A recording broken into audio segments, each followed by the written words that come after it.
ಇದೊಂಥರ ಚಟ. ಆಮೇಲೆ ಕಲಾವಿದರು ಬಿಡಿ, ಕಲಾವಿದರು ಎಲ್ಲರೂ ಬಂದಿದ್ದೀರಿ, ಕೂತಿದ್ದೀರಿ, ಅವ್ರು ಕರಿತೀವಿ, ಪಾರ್ಟ್ ಮಾಡ್ತಾರೆ, ಬಣ್ಣ ಹಾಕ್ತಾರೆ, ಹೋಗ್ತಾರೆ. ಸಕ್ಸಸ್ ಆದಾಗ ಅವ್ರಿಗೆಲ್ರಿಗೂ ಜೈ ಜೈ ಅಂತೀವಿ. ಏನು ಹೆಚ್ಚು ಕಡಿಮೆ ಆದಾಗ ಏನೋ ಸುಮಾರಾಗಾಯ್ತು ಕಣೆ ಅಂದ್ಬಿಡ್ತೀವಿ. ಅವೆಲ್ಲದು ಬೇಡ. ಎಲ್ಲ ಮಿತ್ರರೆಲ್ಲ ಬಂದಿದ್ದಾರೆ, ನಮ್ಮ ವರದಿಗಾರರು ಬಂದಿದ್ದಾರೆ, ಎಲ್ಲ ಸ್ನೇಹಿತರೆಲ್ಲ ಬಂದಿದ್ದಾರೆ. ಎಲ್ಲ ಗೊತ್ತಿರೋ ಮುಖಗಳಲ್ಲಿ, ಯಾರೇನು ಹೊಸ ಮುಖಗಳೇನಿಲ್ಲ ಇಲ್ಲಿ. ನೀವೆಲ್ಲ ಏನು ಮಾಡಬೇಕಪ್ಪ ಅಂದರೆ ನಿಮ್ಗೆ ಅದು ಹೇಳಬೇಕಾಗಿಲ್ಲ. ನೀವು ಜೈ ಅಂದರೆ ನಾವು ಜೈ, ಹೌದು, ಅದನ್ನು ಜೈ ಅನ್ನಲೇಬೇಕು ನಮಗೆ. ನೀವು ಜೈ ಪರವಾಗಿಲ್ಲ, ಹೋಗಿದ್ವಿ, ಆಗಿತ್ತು, ಒಳ್ಳೇದಾಗಿದೆ ಅಂತ ಹೇಳಿದ್ರೆ 4 ಜನ ಬರ್ತಾರೆ. ಅದಕ್ಕೋಸ್ಕರ ನಾನು ನಿಮ್ಮನ್ನು ರಿಕ್ವೆಸ್ಟ್ ಮಾಡ್ಕೊತಾ ಇದ್ದೀನಿ, ಮೊದಲು ಚಿತ್ರದ ಬಗ್ಗೆ ಒಳ್ಳೆ ಮಾತನ್ನು, ಒಳ್ಳೆ ಅಭಿಪ್ರಾಯವನ್ನು ಹೇಳಬೇಕು ಅಂತ ನಾನು ನಿರ್ಮಾಪಕರ ಪರವಾಗಿ ನಾನು ಕೇಳ್ಕೊಳ್ತಾ ಇದ್ದೇನೆ. ಯಾಕಂದರೆ ನಿರ್ಮಾಪಕರದ್ದು ಯಾರು ಬರೋದಿಲ್ಲ ರೀ, ಯಾರು ಬರೋಕ್ಕೆ ಅಸಾಧ್ಯನೇ. ಯಾರು ಬರೋಕ್ಕಾಗ್ತದೆ ಏನಪ್ಪ? ಅದು ಬರೋಕ್ಕಾಗತ್ತ? ಅವ್ನು ಹಣ ಹಾಕೋದ್ರೆ ದುಡಿದ್ರೆ ಎಲ್ಲ ಬಂದು ನಿಂತ್ಕೋತೀವಿ. ಡೈರೆಕ್ಟ್ರು ಬರ್ತಾರೆ, ಕಲಾವಿದರು ಬರ್ತಾರೆ, ಅಸಿಸ್ಟೆಂಟ್ ಡೈರೆಕ್ಟ್ರು ಬರ್ತಾರೆ, ಟೆಕ್ನಿಷಿಯನ್ಸ್ ಬರ್ತಾರೆ, ಎಲ್ಲರೂ ಬರ್ತೀವಿ. ನಿರ್ಮಾಪಕನೇ ಬರಲಿಲ್ಲ ಅಂದ್ರೆ ನೀವು ಬರಬೇಕು.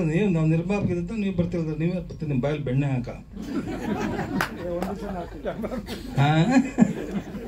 ಅಲ್ವಾ?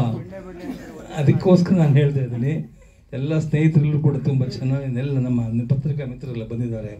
ನಂಗೆ ಖುಷಿಯಾಗುತ್ತೆ. ಎಲ್ಲರೂ ಕೂಡ ನುರಿತವರು, ಎಲ್ಲರನ್ನೂ ಕರೆದಿದ್ದೀರಾ. ನಾವು ಕೂಡ ಬಂದಿದ್ದೀವಿ. ಒಳ್ಳೆ ತಿಂಡಿ ಕೊಟ್ಟರು ನಮಗೆ, ತಿಂಡಿ ಮಾಡಿದ್ದೀವಿ. ಜೊತೆಗೆ ವೇದಿಕೆ ಮೇಲೆ ಒಳ್ಳೊಳ್ಳೆ ಅಧಿಕಾರಿಗಳು ಕೂರಿಸ್ಕೊಂಡಿದ್ದೀರಾ. ನಮ್ಗೆ ಖುಷಿ ಆಗ್ತಾ ಇದೆ ನನಗೆ. ಈ ಸಭೆಯಲ್ಲಿ ನಮ್ಮನ್ನು ಕರೆದು ಅವಕಾಶ ಕೊಟ್ಟು 4 ಮಾತಾಡಲಿಕ್ಕೆ ಅವಕಾಶ ಮಾಡಿಕೊಟ್ಟಂಥ ಈ ಚಿತ್ರ ಸಂಸ್ಥೆಯವರಿಗೆ ಎಲ್ಲ ಅವ್ರಿಗೆ ಬಿಟ್ಟೆ. ಭಾಳ ಅಚ್ಚುಕಟ್ಟಾಗೇನೋ ಮಾಡಿದ್ರು. ಅದರಿಂದ ನನ್ನಿಂದ ಅವ್ರಿಗೆ ಬೇರೆ ಮುಂದೆ ಅನುಕೂಲ ಆಗೋದಿತ್ತು. ಅದಕ್ಕೋಸ್ಕರ ಭಾಳ ಅಚ್ಚುಕಟ್ಟಾಗಿ ಮಾಡಿ ರಿಲೀಸ್ ಮಾಡಿದ್ರು. ಅದು ಯಾರೇ ನೀ ಅಭಿಮಾನಿ ಅಂತ ಅಲ್ಲ, ಯಾರೇ ನೀ ಅಭಿಮಾನಿ ಅಲ್ಲ, ಯಾರಿಗೂ ಹೇಳಬೇಡಿ ಅಂತ. ಮತ್ತು ಅಂಡಮಾನ್, ಅದು ಒಂದು ನಾನು ಮತ್ತು ರಾಜ್ಕುಮಾರು, ವರ್ಧಪ್ಪ ಅವರು ಭಾಳ ಕ್ಲೋಸ್ ಆಗೋದಕ್ಕೆ ಒಂದು ಸದಾವಕಾಶ ನನಗೆ ಸಿಕ್ತು. ಅದರಲ್ಲಿ ಪ್ರತಿ ದಿವಸ ನಾನು, ರಾಜ್ಕುಮಾರು, ವರ್ಧಪ್ಪ ಅವರು ಇದ್ರ ಬಗ್ಗೆ ಚರ್ಚೆ ಮಾಡ್ತಿದ್ವಿ. ಫಿಲ್ಮ್ ಕತೆ ಬಗ್ಗೆ, ಬೇರೆ ಎಲ್ಲೆಲ್ಲ ಶೂಟ್ ಮಾಡಬೇಕು ಅನ್ನೋದ್ರ ಬಗ್ಗೆ ನಾವು ಚರ್ಚೆ ಮಾಡ್ತಿದ್ವಿ. ಇದರಿಂದ ನಾನು, ರಾಜ್ಕುಮಾರ್, ವರ್ಧಪ್ಪ ಭಾಳ ಹತ್ತಿರವಾಗಿರೋದಕ್ಕೆ ಭಾಳ ಒಂದು ಸಹಾಯ ಆಯಿತು. ಇದಾದ ನಂತರ ಯಾರೇ ನೀ ಅಭಿಮಾನಿ ಮಾಡಿದೆ, ಅದು ಸುಮಾರು 2 ಕೋಟಿಗೂ ಮಿಕ್ಕಿ ಆಗ ನಾನು ಖರ್ಚು ಮಾಡಿದ್ದೆ. ಆದರೂ ಕೂಡ ಯಾವುದೋ ಕಾರಣದಿಂದ ಅಷ್ಟಾಗಿ ಸಕ್ಸಸ್ ಕಾಣಲಿಲ್ಲ. ಎಲ್ಲಕ್ಕಿಂತಲೂ ಹೆಚ್ಚಿಗೆ ಒಂದು ಇರುವರ್ ಅಂತ ಹೇಳ್ಬಿಟ್ಟು ಒಂದು ಫಿಲ್ಮ್, ಹಿಂದಿ ಫಿಲ್ಮ್ ಪ್ರೊಡ್ಯೂಸ್ ಮಾಡೋದಕ್ಕೆ ಹೋಗಿ ಅದಕ್ಕೆ ಇರುವರ್ ಅನ್ನೋ ಫಿಲ್ಮ್ಗೆ 7.5 ಕೋಟಿ ರೂಪಾಯಿ ನಾನು ಮತ್ತು ನನ್ನ ಸ್ನೇಹಿತರಾದ ಸುಧೀರ್ ಇನ್ವೆಸ್ಟ್ ಮಾಡಿದ್ವಿ. ಕೊನೆಗೆ ಅದು ರಿಲೀಸ್ ಆಗಿ ಫ್ಲಾಪ್ ಆಯಿತು. ಅದಕ್ಕೆ ಹಿಂದಿ ಫಿಲ್ಮ್ ಮಾಡೋದು ಬೇಡ ಅಂತ ವಿ ಡ್ರಾಪ್ಡ್ ಇಟ್. ಅದಕ್ಕೆ ನಾನು ಏನು ಹೇಳೋದಕ್ಕೆ ಇಷ್ಟಪಡ್ತೇನೆ ಅಂದರೆ, ಒಬ್ಬ ಪ್ರೊಡ್ಯೂಸರ್ ಆದವನಿಗೆ ಎಷ್ಟೆಲ್ಲ ಕಷ್ಟ ಕಾರ್ಪಣ್ಯಗಳು ಬರುತ್ತೆ. ಇದನ್ನು ಜನ ಈಗ ಯಾವುದೋ ನಮ್ಮ ನಾಗೇಂದ್ರ ಕುಮಾರ್ ಅವರು ಮತ್ತು ಪ್ರೊಡ್ಯೂಸರ್ ಆದಂಥ ಶೇಖರ್ ಅವರು ಕಷ್ಟಪಟ್ಟು ಒಂದು ಮೂವಿ ಮಾಡಿದ್ದಾರೆ. ನಮ್ಮದೆಲ್ಲ ಒಂದು ಏನು ಇರಬೇಕು ಅಂತ ಹೇಳಿದ್ರೆ, ಒಂದು ಫಿಲ್ಮ್ ಯಾವುದೋ ಬಂದಿದೆ ಕನ್ನಡದಲ್ಲಿ, ಅದು ಒಂದು ಹೊಸಬರು ಬಂದಿದ್ದಾರೆ, ಮಾಡಿದ್ದಾರೆ ಅಂತ ಹೇಳಿದ್ರೆ ನಾವೆಲ್ಲ ಹೋಗಿ ನೋಡಬೇಕು. ಅವರಿಗೆಲ್ಲ ನಾವು ಎನ್ಕರೇಜ್ ಮಾಡಬೇಕು. ಇದರಿಂದ ಕನ್ನಡ ಇಂಡಸ್ಟ್ರಿ ಬೆಳೆಯುತ್ತೆ. ನಾನು ತೆಲುಗು ಮತ್ತು ಹಿಂದಿ ಚಿತ್ರಗಳನ್ನ ಸಾಕಷ್ಟು ವಿತರಣೆ, 100 ಚಿತ್ರಗಳನ್ನ ವಿತರಣೆ ಮಾಡಿದ್ದೇನೆ. ಆದರೂ ನಮ್ಮ ಕನ್ನಡಕ್ಕೆ ಎಲ್ಲರೂ ಈ ರೀತಿ ಪ್ರೋತ್ಸಾಹ ಕೊಡೋದಕ್ಕೆ ನಾವು ಒಮ್ಮೆ ಫಿಲ್ಮ್ ಥಿಯೇಟರ್ಸ್ಗೆ ಹೋಗಿ ನೋಡಬೇಕು. ಇದೇ ರೀತಿ ನಾಗೇಂದ್ರ ಕುಮಾರು ಮತ್ತು ಪ್ರೊಡ್ಯೂಸರ್ ಅವರು ಏನು ಕಷ್ಟಪಟ್ಟು ಮಾಡಿದ್ದಾರೆ, ಇದಕ್ಕೆ ನಾವು ಎನ್ಕರೇಜ್ ಮಾಡಬೇಕು ಅಂತ ನನ್ನ ಅಭಿಪ್ರಾಯ. Thank you. ಎಲ್ಲ ಗಣ್ಯರಿಗೂ ನನ್ನ ವಂದನೆಗಳನ್ನು ಮತ್ತು ಈ ಚಿತ್ರತಂಡದವರಿಗೆ ನನ್ನ ಶುಭಾಶಯಗಳನ್ನು ತಿಳಿಸೋದಕ್ಕೆ ಇಷ್ಟಪಡ್ತೀನಿ. ಫಸ್ಟ್ ಆಫ್ ಆಲ್, ಈ ವೇದಿಕೆ ನಾ ಹೇಗೆ ಬಂದೆ ಅಂತಂದರೆ, ಇವರು ನಾಗೇಂದ್ರ ಕುಮಾರ್ ಜೈನ್ ಅವರ ಪರಿಚಯ. ನಾವು ಚಂದನ ವಾಹಿನಿಯಲ್ಲಿ ಕಳೆದ 5.5 ವರ್ಷದಿಂದ ಒಂದು ಜೈನ ಧಾರ್ಮಿಕ ಧಾರಾವಾಹಿ ರತ್ನತ್ರಯ ಅಂತ ಪ್ರತಿ ಭಾನುವಾರ ಬೆಳಿಗ್ಗೆ 9ರಿಂದ 9:30ವರೆಗೂ ಪ್ರಸಾರ ಆಗ್ತಾ ಇದೆ. ಅದಕ್ಕೆ ಮೊದಲು ನಾಗೇಂದ್ರ ಕುಮಾರ್ ಜೈನ್ ಅವರು ನಿರ್ದೇಶಕರಾಗಿದ್ದರು ಅದಕ್ಕೆ. ಸೊ ಇದರಲ್ಲಿ ಕೆಲವು ಮಾರಲ್ಸ್ ಹೇಳುವಂತಹ ಕಿರುಚಿತ್ರಗಳು, ಸಾಮಾಜಿಕ ಕಳಕಳಿಯುಳ್ಳ ಕವನಗಳು ಮತ್ತು ಕೆಲವು ಜೈನ ಧಾರ್ಮಿಕ ಕಾರ್ಯಕ್ರಮಗಳು, ಹೀಗೆ ವೈವಿಧ್ಯಮಯವಾಗಿ ಸಮಾಜಕ್ಕೆ ಮೆಸೇಜ್ ಕೊಡುವಂತಹ ಕಾರ್ಯಕ್ರಮಗಳು ಬರ್ತಾ ಇದೆ. ತಮಗೆ ಬಿಡುವಾದಾಗ ತಾವು ಕೂಡ ನೋಡಬಹುದು ಪ್ರತಿ ಭಾನುವಾರ ಬೆಳಿಗ್ಗೆ 9ರಿಂದ 9:30ವರೆಗೆ. ಹೀಗಾಗಿ ಈ ದೃಶ್ಯ ಮಾಧ್ಯಮ ಏನಿದೆ ಇದು ಬಹಳ ಪ್ರಭಾವಶಾಲಿಯಾದಂತಹ ಮಾಧ್ಯಮ. ಬೇರೆ ಮಾಧ್ಯಮಗಳಿರ್ಬೋದು, ಆದರೆ ಇವತ್ತು ಯುವಜನತೆಯನ್ನು ಮಕ್ಕಳನ್ನು ಆಕರ್ಷಿಸೋದು ಜಾಸ್ತಿ ದೃಶ್ಯ ಮಾಧ್ಯಮನೇ. ಅದರಿಂದ ಸಮಾಜಕ್ಕೆ ನಾವು ಏನು ಒಳ್ಳೆಯ ಒಂದು ಮೆಸೇಜ್ ಕೊಡ್ಬೋದು ಅಂತಹ ಜವಾಬ್ದಾರಿ ಸಿನಿಮಾ ಮೇಲಿದೆ. Cinema is a very glamorous world. ಯಾರು ತಾನೇ ಆಕರ್ಷಿತರಾಗಲ್ಲ. ಸಿನಿಮಾ ಅಂದರೆ ಎಲ್ಲರಿಗೂ ಆಸೆ ಇರುತ್ತೆ, ಸಿನಿಮಾದಲ್ಲಿ ಪಾರ್ಟ್ ಮಾಡಬೇಕು ಅನ್ನೋ ಆಸೆ ಇರುತ್ತೆ. ಅದಕ್ಕೆ ಚಿತ್ರಕಥೆ ಬರೆಯೋದಾಗಲಿ, ನಿರ್ದೇಶಕರಾಗಲಿ, ನಿರ್ಮಾಪಕರಾಗಲಿ, ಫೋಟೋಗ್ರಫಿ, ಯಾವುದೇ ಫೀಲ್ಡ್ಸಲ್ಲಿ ನಮ್ಮನ್ನು ನಾವು ತೊಡಗಿಸ್ಕೊಳ್ಬೇಕು ಅಂತ ಎಲ್ಲರಿಗೂ ಆಸೆ ಇರುತ್ತೆ. ಆದರೆ ಅದಕ್ಕೆ ಇನ್ವೆಸ್ಟ್ಮೆಂಟ್ ಬೇಕಲ್ಲ ಸಿಕ್ಕಾಪಟ್ಟೆ. ಒಂದು ಒಳ್ಳೆ ಸಿನಿಮಾ ಮಾಡಬೇಕು ಅಂತಂದರೆ ಈಗಾಗಲೇ ಹೇಳಿದ್ರು, ನಿರ್ಮಾಪಕರ ಒಂದು ಬವಣೆ ಎಷ್ಟಿದೆ, ಹಾಗೆ ನಿರ್ದೇಶಕರ ಜವಾಬ್ದಾರಿ ಎಷ್ಟಿದೆ. ಬರೀ ನಿರ್ದೇಶಕರದಷ್ಟೇ ಅಲ್ಲ, ಇಡೀ ತಂಡದ್ದು. ಯಾಕೆಂದರೆ ಹೀರೋಯಿನ್ ಆದವರಾಗಲಿ, ಯಾವುದೇ ಮುಖ್ಯ ಪಾತ್ರ ವಹಿಸ್ತಾ ಇರೋರು ಸಮಯಕ್ಕೆ ಸರಿಯಾಗಿ ಬಂದು ಆ ಸೆಟ್ಟಿಂಗ್ ಆಗಲಿ ಯಾವುದೂ ವೇಸ್ಟ್ ಆಗದೆ ಇರೋ ಹಾಗೆ ಅವರ ಜವಾಬ್ದಾರಿಯನ್ನು ತಿಳ್ಕೊಂಡು ಕಾರ್ಯನಿರ್ವಹಿಸಬೇಕಾಗುತ್ತೆ. ಸೊ ಇಷ್ಟೆಲ್ಲ ಕಷ್ಟಗಳ ಮಧ್ಯೆ ಇವತ್ತೇನು ಗಗನ ಕುಸುಮ, ಕೆಲವ್ರ ಪಾಲಿಗೆ ಏನಾಗುತ್ತೆ, ಇದು ಗಗನ ಕುಸುಮನೇ ಆಗಿ ಉಳಿಯುತ್ತೆ. ಹೇಗೆ ಅಂದರೆ ಡಬ್ಬಿಲಿರೋದು ಏನೋ ಅದು ಥಿಯೇಟರ್ಸ್ಗೆ ಬರೋದೇ ಇಲ್ಲ, ಅಂತಹ ಕಷ್ಟ ಕೂಡ ಇದೆ. ಆದರೆ ಇವತ್ತು ನಾಗೇಂದ್ರ ಕುಮಾರ್ ಅವರು 15 ವರ್ಷದ ಹಿಂದೆ ಬರೆದಿರೋ ಸ್ಟೋರಿ ಅಂತೆ, ಅದನ್ನೆಲ್ಲ ಸ್ವಲ್ಪ ಇದು ಮಾಡಿ ಅಪ್ಡೇಟ್ ಮಾಡಿ ಅವರು ಈ ಪಿಕ್ಚರ್ನ, ಅಂದರೆ ಅವರು ಎಷ್ಟು ಗಟ್ಟಿ ಅಂತ ನಾವು ಇದರಿಂದ ಅರ್ಥ ಮಾಡ್ಕೋಬೇಕು. ಅವರು ತಮ್ಮ ಕಾರ್ಯವನ್ನು ನಿಲ್ಲಿಸಲಿಲ್ಲ, ತಾವೇನು ಅಂದ್ಕೊಂಡ್ರು ಅದನ್ನು ಸಾಧಿಸಿದ್ದಾರೆ ಇವತ್ತು. ಸೊ ನಾನು ಈ ಸಂದರ್ಭದಲ್ಲಿ ಅವರಿಗೆ ಎಲ್ಲ ಯಶಸ್ಸನ್ನು, ಇಡೀ ಚಿತ್ರತಂಡದವರಿಗೆ ಮತ್ತು ನಿರ್ಮಾಪಕರಾದ ಶೇಖರ್ ಅವರಿಗೆ ನಾನು ಒಳ್ಳೆಯದಾಗಲಿ ಅಂತ ನಾನು ಹಾರೈಸ್ತಾ ಇದ್ದೀನಿ. ಎಲ್ಲರೂ ಇದಕ್ಕೆ ಜಾಸ್ತಿ ಪಬ್ಲಿಸಿಟಿ ಕೊಡಿ, ನಿಮಗೆ ಗೊತ್ತಿರೋರಿಗೆ, ನಿಮ್ಮ ಬಾಂಧವರಿಗೂ ಕೂಡ ನಮಸ್ಕಾರಗಳು. ನನಗೆ ಈ ವರ್ಲ್ಡ್ ತುಂಬಾ ದೂರದ ವರ್ಲ್ಡ್, ಬಟ್ ನೀವು ಕೊಡುವಂತಹ ಒಂದು ವ್ಯಾಲ್ಯೂ, ಈಗ ಎದುರುಗಡೆ ನಾನು ಶ್ರೀಯುತ ಚೆನ್ನೇಗೌಡರು ನೋಡ್ರೆ ಅವರಲ್ಲಿರುವಂತಹ ವಿನಯತೆ ಎಷ್ಟು ನಮಗೆ ಆದರ್ಶವಾಗಿತ್ತು ಅಂತ ಹೇಳಿ ತುಂಬ ಸಂತೋಷದ ವಿಷಯ. ಅಂತ ಒಳ್ಳೆಯ ಚಿತ್ರವಾದ ಗಗನ ಕುಸುಮನ ನಾಗೇಂದ್ರ ಪ್ರಸಾದ್ ಜೈನ್ ಅವರು ಕೊಡ್ತಾ ಇದ್ದಾರೆ. ಅವರು ನನಗೆ ಕ್ಲೈಂಟು, ಹಾಗಾಗಿ ನಾನು ಈ ಕಾರ್ಯಕ್ರಮಕ್ಕೆ ಬರಬೇಕು ಅಂತ ಹೇಳಿ ಸಂತೋಷದಿಂದ ಬಂದಿದ್ದೀನಿ. ಫಿಲಮ್ ಮಾಧ್ಯಮ ಎಲ್ಲರಿಗೂ ತಿಳಿದಂಥ ವಿಷಯ ಅಂತಂದರೆ, ನಾವು ಸಣ್ಣವರಿದ್ದಾಗಿಂದ ನೋಡ್ಕೊಂಬಂತಹ ಇವತ್ತು ನೆನಲೇಬೇಕಾದಂತಹ ಶ್ರೀಯುತ ರಾಜ್ಕುಮಾರ್ ಸರ್ ಅವರು ಮತ್ತು ಪುನೀತ್ ಸರ್ ಅವ್ರಿಗೆ ನಾವು ಇವತ್ತು ನಮನವನ್ನು ಸಲ್ಲಿಸ್ಕೊಳ್ತೀವಿ. ಅವರ ನೀಡುವಂತಹ ವ್ಯಾಲ್ಯೂ ಬೇಸ್ಡ್ ಸಿನಿಮಾಗಳು ಎಷ್ಟು ಮುಖ್ಯವಾಗಿರುತ್ತೆ ಅಂತಂದರೆ, ಒಂದು ಪ್ರೀತಿಯ ಬಗ್ಗೆ ತೋರಿಸ್ಬೇಕಂದ್ರೆ ಇವತ್ತು ಕೂಡ ಮುಖ್ಯವಾಗಿರುವಂಥದ್ದು ಬಂಗಾರದ ಮನುಷ್ಯ.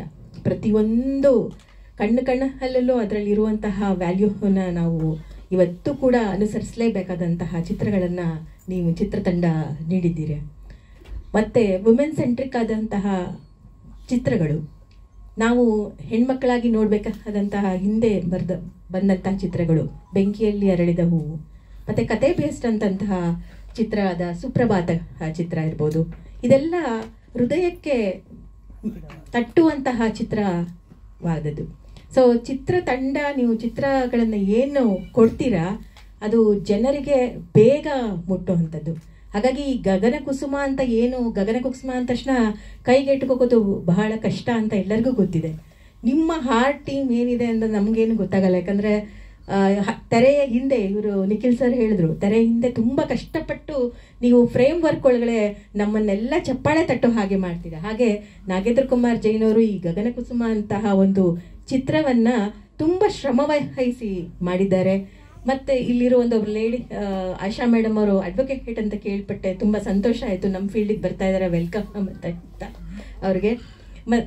ಇಲ್ಲಿರುವಂತಹ ಎಲ್ಲ ಟೀಮ್ ವರ್ಕರ್ಗೆ ಶುಭಾಶಯಗಳನ್ನು ಕೋರ್ತಾ ಇದ್ದೀನಿ. ಚಪ್ಪಾಳೆಯನ್ನು ಪತ್ರಕರ್ತರ ಮಿತ್ರರೇ, ಅವರ ಪೆನ್ನು ತುಂಬ ಶಬ್ದ ಮಾಡುತ್ತೆ. ಅದಲ್ಲದೆ ಮೀಡಿಯಾ ಕೂಡ ಸಾಕಷ್ಟು ಶಬ್ದ ಮಾಡೋದು, ಬೆಳಗ್ಗಿಂದ ಒಂದೇ ಒಂದು ರಿಪೀಟೆಡ್ ನ್ಯೂಸ್ ಕೇಳಿ ಕೇಳಿ ಸಾಕಾಗೋಗಿರುವಂತಹ ಜನಕ್ಕೆ ಒಂದು ಗಗನ ಕುಸುಮದ ಬಗ್ಗೆ ನೀವು ಖಂಡಿತವಾಗ್ಲೂ ಎಲ್ಲರಿಗೂ ಹೇಳ್ತೀರಾ. ಮತ್ತು ಎಲ್ಲ ಜನಕ್ಕೂ ಇದು ತಟ್ಟುವಂತ ಆಗ್ಲಿ. ಅವ್ರು ಹೇಳಿದ್ರು, ಕ್ರೈಮ್ ರಿಪೋರ್ಟರ್ ಸರ್ ಹೇಳಿದ್ರು, ಕಾಸ್ಟ್ ಕೌಂಟ್ ಬಗ್ಗೆ ಕೂಡ ಹೇಳಿ ಅದರ ತರ ಒಂದು ಚಿತ್ರದ ಹಿಂದಭಾಗದಲ್ಲಿರುವಂತದ್ದು ಇರಬಹುದು ಅಂತ ಗೆಸ್ ಮಾಡಿಕೊಂಡು ಹೇಳ್ತಕ್ಕಂಥದ್ದು. ಹಾಗೆ ಮಹಿಳೆಯರಿಗೆ ಈಗ ಇರುವಂತಹ ಪ್ರೊಟೆಕ್ಷನ್ಗಳು ಕಮ್ಮಿ ಆದಾಗ ನಾವು ಅಂತಹ ಮಹಿಳಾ ಸೆಂಟ್ರಿಕ್ ಬೇಸ್ ಚಿತ್ರಗಳನ್ನು ಹೆಚ್ಚು ಬರಲಿ, ವ್ಯಾಲ್ಯೂ ಬೇಸ್ ಚಿತ್ರಗಳು ಹೆಚ್ಚು ಹೆಚ್ಚು ಮೂಡಿ ಬರಲಿ, ನಮ್ಮ ಕರ್ನಾಟಕ ಕನ್ನಡ ಚಿತ್ರರಂಗ ಸದಾ ಮೇಲೆ ಮೇಲೆ ಹಾರಲಿ ಅಂತ ಅರ್ಥ. ನಾನು ಗಗನ ಕುಸುಮಕ್ಕೆ ಶುಭಾಶಯಗಳನ್ನ ಕೋರ್ತಾ ಇದ್ದೀನಿ. ನಮಸ್ಕಾರ, ಧನ್ಯವಾದ. ವೇದಿಕೆ ಮೇಲಿರುವ ಎಲ್ಲರ ಗಣ್ಯರಿಗೆ ಮತ್ತು ಪತ್ರಿಕಾ ಮಾಧ್ಯಮದವರಿಗೆ ಎಲ್ರಿಗೂ ನಮಸ್ಕಾರ ಮಾಡ್ತಾ, ಮುಖ್ಯವಾಗಿ ಈ ಮೂರು ಇದರಲ್ಲಿ ಕೆಲಸ ಮಾಡಿರೋದ್ರಿಂದ ತೆರೆ ಹಿಂದೆ, ತೆರೆ ಮುಂದೆ ಮತ್ತು ರಿಯಾಲಿಟಿ ಶೋದಲ್ಲಿ ಅನಿಸಿದ್ದು 4 ವ್ಯಕ್ತಿಗಳು ತುಂಬ ಮುಖ್ಯ ಆಗ್ತಾರೆ. ಒಂದು ಮಾಡಿದವರು, ಸಿನಿಮಾ ಮಾಡಿದವರು ನಮ್ಮ ನಾಗೇಂದ್ರ ಕುಮಾರ್ ಜೈನ್ ಅವರು, ಮಾಡಿಸಿದವರು ಶೇಖರನ್ ಸಾರ್. ಹಾಗೆ ಪ್ರೇರಕ ಮತ್ತು ಅನುಮೋದಕರು. ಪ್ರೇರಕರು ಯಾರು ಅಂತಂದರೆ ಆಡಿಯನ್ಸ್. ಆಮೇಲೆ ಆ ಚಿತ್ರದ ಬಗ್ಗೆ ವಿಮರ್ಶೆ ಬರೆಯೋದಿರ್ಬೋದು, ಆ ಚಿತ್ರವನ್ನು 4 ಜನರಿಗೆ ಹೇಳಿ ಪ್ರಚಾರ ಮಾಡೋದಿರ್ಬೋದು. ಅನುಮೋದಕರು ಅಂದರೆ ಆ ಚಿತ್ರವನ್ನು ಮೆಚ್ಚಿಕೊಳ್ಳುವಂಥವ್ರು. ಈ 4 ಕೆಟಗರಿಯ ವ್ಯಕ್ತಿಗಳು, ಚಿತ್ರ ಇರ್ಬೋದು, ಸೀರಿಯಲ್ ಇರ್ಬೋದು, ರಿಯಾಲಿಟಿ ಶೋ ಇರ್ಬೋದು, ಏನೇ ಇರ್ಬೋದು, ನಾವು ಮಾಡಿರುವಂಥ ಒಂದು ವಸ್ತು ಪ್ರದರ್ಶನಗೊಂಡಾಗ ಈ 4 ಜನರು ಮುಖ್ಯ ಆಗ್ತಾರೆ. ಹಾಗಾಗಿ ಈ ನಾಗೇಂದ್ರ ಕುಮಾರ್ ಜೈನ್ ಅವರು ನಮ್ಮಂಥ ಯುವಕರಿಗೆ ಸ್ಫೂರ್ತಿ ಅಂತ ಅನ್ಕೋತೀನಿ. ಯಾಕೆಂತಂದರೆ ಅವರ ಒಂದು ಆ ಚಂದನ ಚಾನೆಲ್ ಅವರೇನು ಕೆಲಸ ಮಾಡಿದ್ದಾರೆ, ಸೀರಿಯಲ್ ವರ್ಕು, ಸಿನಿಮಾದವರೆಗೂ ಇವತ್ತಿನ ದಿವಸದವರೆಗೂ ಅವರು ಕೂಡ ಅವರಲ್ಲಿ ಅದೇ ಎನರ್ಜಿ ಇಟ್ಕೊಂಡಿದ್ದಾರೆ ಅವರು. ಆಮೇಲೆ ಆ ಒಂದು ಮಾಡಬೇಕು ಕೆಲಸವನ್ನು ಅನ್ನುವಂತಹ ಉತ್ಸಾಹದಿಂದ ಮಾಡ್ತಾ ಇದ್ದಾರೆ. ಇದೆಲ್ಲ ನಮಗೆ ಒಂದು ಆದರ್ಶ ಅಂತ ಅನ್ಕೋತೀನಿ. ಸೊ ಈ ಒಂದು ಚಿತ್ರ ಮಾಡಬೇಕು ಅಂತಂದರೆ ಒಳಗಡೆ ಎಲ್ಲ ತುಂಬ ಸಮಸ್ಯೆಗಳು ಏರ್ಪಾಡಾಗತ್ತೆ, ಅಂದರೆ ಮನಸ್ತಾಪಗಳು ಉಂಟಾಗತ್ತೆ, ಎಲ್ಲ ಆಗತ್ತೆ. ಆದರೆ ಇದೊಂಥರ ಪ್ರೇಮಿಗಳ ಕಥೆ ಥರ. ಪ್ರೇಮಿಗಳಿಗೆ ಏನೋ ಮದುವೆ ಆಗ್ಬಿಡ್ತಾರೆ, ಮನೆಯಲ್ಲಿ ಇಷ್ಟ ಇರಲ್ಲ, ಬಂಧು ಬಳಗದಲ್ಲಿ ಇಷ್ಟ ಇರಲ್ಲ, ಒಂದು ಮಗು ಆದ ತಕ್ಷಣ ಎಲ್ಲರೂ ಕೂಡ ಸ್ನೇಹಿತರು, ಎಲ್ಲರೂ ಕೂಡ ಪ್ರೀತಿಸಕ್ಕೆ ಶುರು ಮಾಡ್ತಾರೆ. ಹಾಗೇನೆ ನಿರ್ದೇಶಕರಿಂದ ಬಂದ ಒಂದು ಕೂಸು, ಅಲ್ಲಿ ಒಳಗಡೆ ಏನೇ ಮನಸ್ತಾಪ ಇರಲಿ, ಏನೇ ಇರಲಿ, ಇದು ಬಿಡುಗಡೆ ಸಮಯ ಬಂತು ಅಂದರೆ ಎಲ್ರಿಗೂ ಹಬ್ಬದ ವಾತಾವರಣ. ಒಂದು ಮನೆಯ ನಮ್ಮ ಸಿನಿಮಾ, ನಮ್ಮ ಇದು ಚಿತ್ರ ಅಂತ ಹೇಳ್ಬಿಟ್ಟು ನಾವು ಇದನ್ನು ಎಲ್ರಿಗೂ ತಲುಪ್ಸಕ್ಕೆ ನೋಡ್ತೀವಿ. ಆ ಒಂದು ಇದು ಇವತ್ತಿನ ದಿವಸ ನಡೀಲಿ, ಈ ಚಿತ್ರ 100 ದಿನದ ಪರ್ಯಂತವಾಗಿ ಎಲ್ಲರೂ ಕೂಡ ಇಷ್ಟಪಡೋ ಹಾಗೆ ಎಲ್ರಿಗೂ ತಲುಪಿ ಈ ಚಿತ್ರ ಒಳ್ಳೆ ರೀತಿಯಾದಂಥ ಯಶಸ್ಸು ಕಾಣಲಿ ಅಂತ ಹೇಳ್ಬಿಟ್ಟು ನಾಗೇಂದ್ರ ಕುಮಾರ್ ಸರ್ ಜೈನ್ಗೆ ಮತ್ತು ನಮ್ಮ ಶೇಖರನ್ ಸರ್ಗೆ ಮತ್ತು ಎಲ್ಲ ಚಿತ್ರತಂಡದವರಿಗೂ ಕೂಡ ನಾನು ಶುಭಾಶಯವನ್ನು ಕೋರ್ತೀನಿ. ನಮಸ್ಕಾರ. ನನ್ನ ಎಲ್ಲ ಹಿರಿಯ ಗಣ್ಯರಿಗೂ ಹಾಗೂ ನನ್ನ ಎದುರುಗಡೆ ಕೂತಿರತಕ್ಕಂಥ ನನ್ನ ಎಲ್ಲ ಕಲಾಭಿಮಾನಿಗಳಿಗೂ, ಕಲಾವಿದರಿಗೂ ಹಾಗೂ ಮುಖ್ಯವಾಗಿ ನನ್ನ ಮಾಧ್ಯಮ ಸಹೋದರರಿಗೂ ನಮಸ್ಕಾರಗಳನ್ನು ಹೇಳ್ತೀನಿ. ನಾನು ಮತ್ತು ಜೈನ್ ಸರ್, ನಾನು ಒಬ್ಬ ರೈಲ್ವೆ ಕಾರ್ಮಿಕನಾಗಿದ್ದೆ. ಈಗ ಮೊನ್ನೆ ಜೂನ್ 24ರಂದು ನಿವೃತ್ತಿ ಹೊಂದಿದ್ದೀನಿ. ನನಗೂ ಜೈನ್ ಸರ್ಗೂ 1996ರಿಂದ ಒಂದು ಪರಿಚಯ. ಅವರು ರೈಲ್ವೆಯಲ್ಲಿದ್ದರು. ಹಾಗಾಗಿ ರೈಲು ಜೀವಿಯಿಂದ ನಮ್ಮ ಪಯಣ ಸ್ಟಾರ್ಟ್ ಆಯಿತು. ರಾಜೇಶ್ ಸರ್ ಜೊತೆ ನಾನು ಅವಾಗ ಚಿಕ್ಕ ಪಾತ್ರದಲ್ಲಿ ಮಾಡಿ ಬಂದೆ. ಅದು ಅವಾಗ ಒಳ್ಳೆ ಝೂಮಲ್ಲಿ ನೋಡ್ತಕ್ಕಂಥ ಒಂದು ಸೀರಿಯಲ್ ಆಗಿತ್ತು. ಅದಾದಮೇಲೆ ಅಜಯ ಸೀರಿಯಲ್ ಬಂತು. ಅಜಯ್ ಸೀರಿಯಲ್ ಬಂದಾದ್ಮೇಲೆ ನಾವು ಇನ್ನೂ ಹತ್ತಿರ ಆದ್ವಿ. ಹಾಗೆ ಕೆಲವು ಸಿನಿಮಾಗಳಲ್ಲಿ ನಾನು ನಟನೆ ಮಾಡಿದೆ. ನನಗೂ ನಮ್ಮ ಅಪ್ಪಾಜಿ ಈ ಥರ ಇರ್ತಕ್ಕಂಥ ಚಿನ್ನೇಗೌಡರಿಗೂ ಹೇಗಪ್ಪ ಪರಿಚಯ ಅಂದರೆ, ನಾನು ಜೈನ್ ಸಾರು ಒಂದು ಅಮೃತ ವರ್ಷಧಾರೆ ಅಂತ ಒಂದು ಸೀರಿಯಲ್ನ DD1ಗೆ ಕೊಡಬೇಕಾಗಿತ್ತು. ಆಗ ನಾವು ಅವರು ಇದನ್ನು ಮಾಡಿಬಿಟ್ಟು ಅಪ್ಪಾಜಿ ಹೆಸರೆಲ್ಲ ಹಾಕಿದರೆ ನಮಗೆ ಬೇಗ ಸಿಗುತ್ತೆ ಅನ್ನೋ ಒಂದು ಕಾರಣಕ್ಕೆ ನಾವು ಅಪ್ಪಾಜಿನ ಪ್ರೊಡ್ಯೂಸರ್ ಅಂತಂದ್ಬಿಟ್ಟು ಹಾಕಿಬಿಟ್ಟು ಆ DD ತೊಗೊಂಡು ಹಾಕಿ ಇದು ಮಾಡಿದ್ವಿ. ಅದು ಇನ್ನೂ ಪೆಂಡಿಂಗಲ್ಲಿ ಅಲ್ಲೇ ಇದೆ. ಸಾರ್ ಅಪ್ಪಾಜಿ ಕೊಟ್ಟಿರ್ತಕ್ಕಂಥ 10,000 ರೂಪಾಯಿ ಅಲ್ಲೇ ಇದೆ, ಇನ್ನು ಅದು ವಾಪಸ್ ಬರಲೇ ಇಲ್ಲ.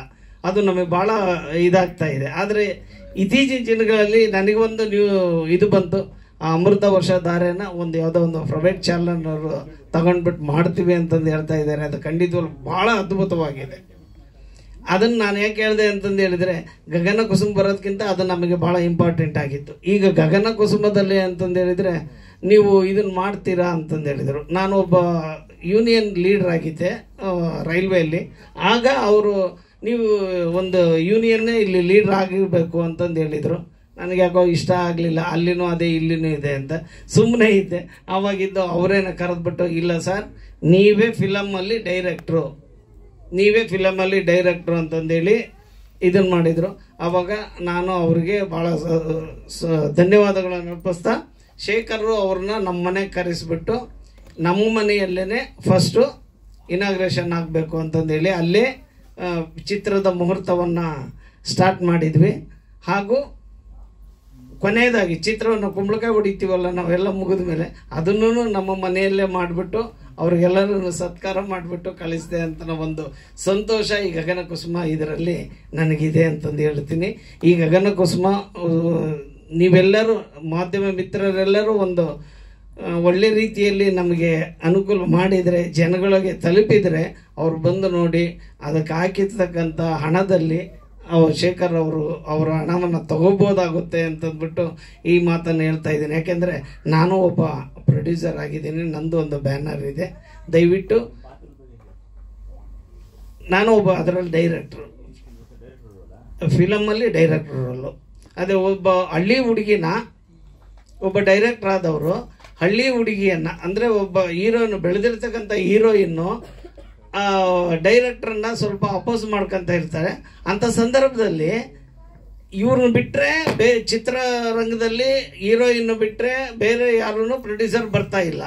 ಅದಕ್ಕೆ ನನಗೆ ಡೈರೆಕ್ಟ್ರಿಗೆ ಅಲ್ಲಿ ಏನಾಗುತ್ತೆ ಅಂದರೆ, ಇವಳು ಇಲ್ಲ ಅಂದರೆ ಪಿಕ್ಚರ್ ಇಲ್ಲ ಅನ್ನಂಗೆ ಆಗುತ್ತಲ್ಲ, ಬೇಡ ಇವಳು ಬಿಟ್ಬಿಟ್ಟು ನಾನು ಒಬ್ಬ ಹುಡುಗಿನ ಕರ್ಕೊಂಬಂದು ಮಾಡ್ತೀನಿ ಅನ್ನೋ ಒಂದು ಚಾಲೆಂಜ್ ತೊಗೊತೀನಿ. ಅವಾಗ ಒಂದು ವಿಲೇಜ್ಗೆ ಹೋಗ್ಬಿಟ್ಟು ಒಂದು ವಿಲೇಜ್ ಹುಡುಗಿ ಏನೂ ಗೊತ್ತಿಲ್ಲದವಳು, ಟ್ರೈಲರಲ್ಲಿ ನೋಡಿದ್ರಿ, ಕೊಂಕಳಲ್ಲಿ ಬಿಂದಿಗೆ ಹಿಡ್ಕೊಂಡು ನೀರು ತಗೊಂಬರ್ತಕ್ಕಂಥ ಹುಡುಗಿನ ಕರ್ಕೊಂಡು ಬಂದು ಫಿಲಮಲ್ಲಿ ಅವಳನ್ನ ದೊಡ್ಡ ಹೀರೋಯಿನ್ ಮಾಡಿ ಬಾಂಬೆಗೆಲ್ಲ ಹಿಂದಿ ಫಿಲಮಲ್ಲೆಲ್ಲ ಮಾಡೋಕ್ಕೆ ಅವ್ರು ಸ್ಟಾರ್ಟ್ ಮಾಡ್ತಾರೆ.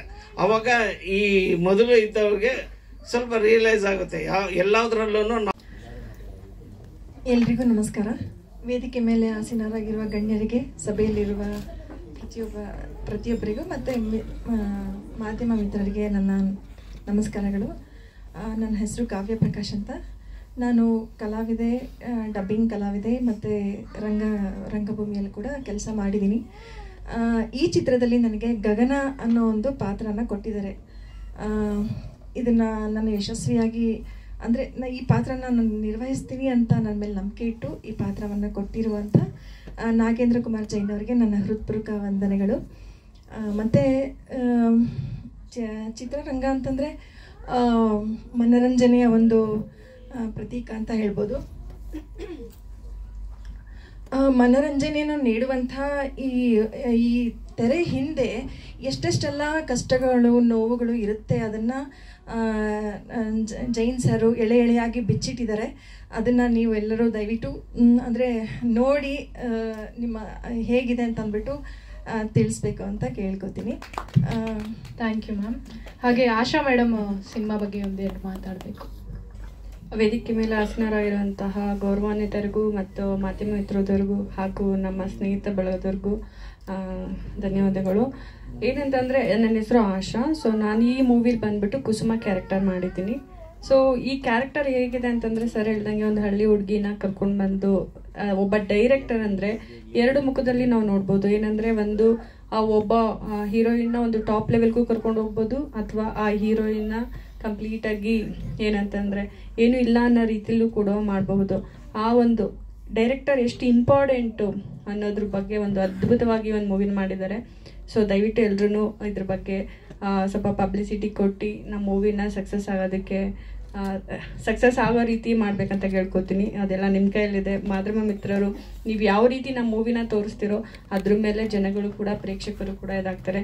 ಜೊತೆಗೆ ಇಲ್ಲೆಲ್ಲ ಬಂದಿರೋಂಥ ನಮ್ಮ ಸ್ನೇಹಿತರುಗಳಿಗೂ ಕೂಡ ಅಷ್ಟೇ, ದಯವಿಟ್ಟು ಪಬ್ಲಿಸಿಟಿ ಮಾಡಿ ಒಂದು ಒಳ್ಳೆ ಅದ್ಭುತವಾದಂಥ ಚಿತ್ರನ ನಾಗೇಂದ್ರ ಸರು ಡೈರೆಕ್ಷನ್ ಮಾಡಿ, ಶೇಖರನ್ ಸರು ನಿರ್ಮಾಪಕರಾಗಿದ್ದಾರೆ. ಸೊ ಅವರೆಲ್ಲರಿಗೂ ಧನ್ಯವಾದ ಅಂತ ತಿಳಿಸ್ತೀನಿ. Thank you so much. ಎಲ್ರಿಗೂ ನಮಸ್ಕಾರ. ನನ್ನ ಹೆಸರು ಹರಿಣಿ ನಟರಾಜ್. ಫಸ್ಟ್ ನನಗೆ ಈ ಕ್ಯಾರೆಕ್ಟರ್ ಕೊಟ್ಟಿರೋದಕ್ಕೆ ಡೈರೆಕ್ಟರ್ ಸರ್ಗೆ, ಪ್ರೊಡ್ಯೂಸರ್ ಸರ್ಗೆ ಥ್ಯಾಂಕ್ಸ್ ಅಂತ ಹೇಳ್ತೀನಿ. ಚಿಕ್ಕದಾಗೆ ನನ್ನ ಕ್ಯಾರೆಕ್ಟರ್ ಬಗ್ಗೆ ಹೇಳಬೇಕು ಅಂತಂದರೆ, ಒಬ್ಳು ಪ್ರೊಡಕ್ಷನಲ್ಲಿ ಒಬ್ಳು ಕೆಲಸ ಮಾಡ್ತಿರೋ ಹುಡುಗಿನ ಡೈರೆಕ್ಟರ್ ಆದವರು ಎಲ್ಲಿವರೆಗೂ ಕರ್ಕೊಂಡು ಹೋಗಬಹುದು, ಡೈರೆಕ್ಟರ್ ಆದವ್ರದ್ದು ಎಷ್ಟು ಮುಖ್ಯ ಇರುತ್ತೆ ಅನ್ನೋದನ್ನ ತೋರಿಸ್ಕೊಟ್ಟಿದೆ. ನನಗೆ ನನ್ನ ಕ್ಯಾರೆಕ್ಟರ್ ಬಗ್ಗೆ ತುಂಬ ಪ್ರೌಡ್ ಫೀಲ್ ಇದೆ. ಎಲ್ಲ ವರ್ಷನ್ನ ತೋರಿಸುತ್ತೆ. ನನಗೆ ನನ್ನ ಕ್ಯಾರೆಕ್ಟರ್ ಬಗ್ಗೆ ಖುಷಿ ಇದೆ. ಎಲ್ಲರೂ ಥಿಯೇಟರಿಗೆ ಬಂದು ಮೂವಿ ನೋಡಿ ಅಂತ ಕೇಳ್ಕೊತೀನಿ. Thank you. ಡೇಟ್ ಅನೌನ್ಸ್ ಮಾಡಿ.